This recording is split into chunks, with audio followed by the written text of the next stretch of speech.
As some of you guys know, I'm on Reddit a lot. And on Reddit, I like browsing the r/Cubers subreddit. And on the sub, every once in a while, I see a post that looks like this. Someone sharing a GAN cube they got, it being their first GAN, or just sharing a valuable cube. And on these posts, I see comments like this. Seeing all these pics of the Vita the last few days makes me wish I got one. My wall, on the other hand, is very thankful I didn't. There are also a few other comments that kind of relate to this. Okay, so people can't afford GAN cubes. That's understandable. But then there are those people that feel like they can't improve with their budget cubes, say they use Little Magic, and that they need to get an expensive puzzle or GAN cube in order to improve further. So today, I'll be comparing the Meilong and the Yushin Little Magic to the GAN 356XS and answering the question, do you really need an expensive puzzle or a GAN cube to be good?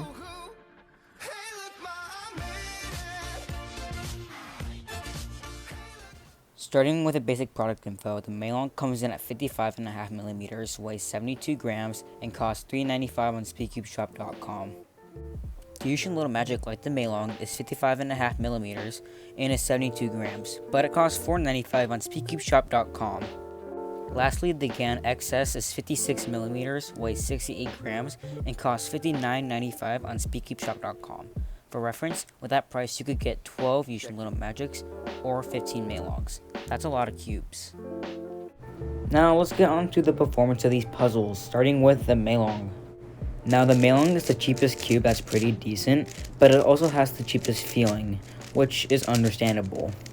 The overall feeling of this puzzle is very papery.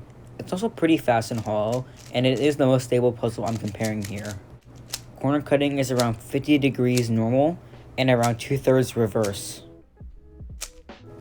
The Yushin Little Magic has a very buttery smooth feeling, and can be easily manipulated into being a slow or fast cube depending on your choices of lubricant. This cube can easily cut 50 degrees normal and almost line to line reverse. The GAN XS is very light and very loose. It is also relatively fast with a small bumpy feeling. This cube can cut around 50 degrees normal and slightly over line to line reverse. Now, let's take personal preference into account. Let's talk about the shades.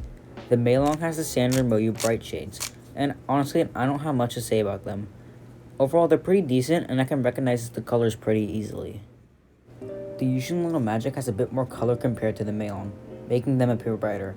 In my opinion, the shades on the Yushin Little Magic are easier to recognize than on the Meilong. The GAN XS has very similar shades compared to the Yushin Little Magic, except a slightly darker blue and red. Lastly, let's talk about customization. Both the Yushin Little Magic and the Meilong don't come with any extra springs and can only be tensioned through a screwdriver. Then again, the RS3 2020, which is $10, has the compression system of the WRM. The XS allows you to customize both magnets and the spring compression. This XS system allows you to customize the strength of the spring and the centerpiece travel between the spring itself and the centerpiece. So let's conclude this video. Do you need an expensive cube to be good? No, it isn't necessary. Expensive cubes at best give you a bigger range of ways to customize your cube, but even then there are cheaper options than the GAN XS. The YJ MGC Elite and the Tengen V2 are half the price of the XS, yet they have lots of ways to customize the cube, albeit having slightly less options. Unless the cube is a limited edition puzzle, save your money and buy the cheaper option.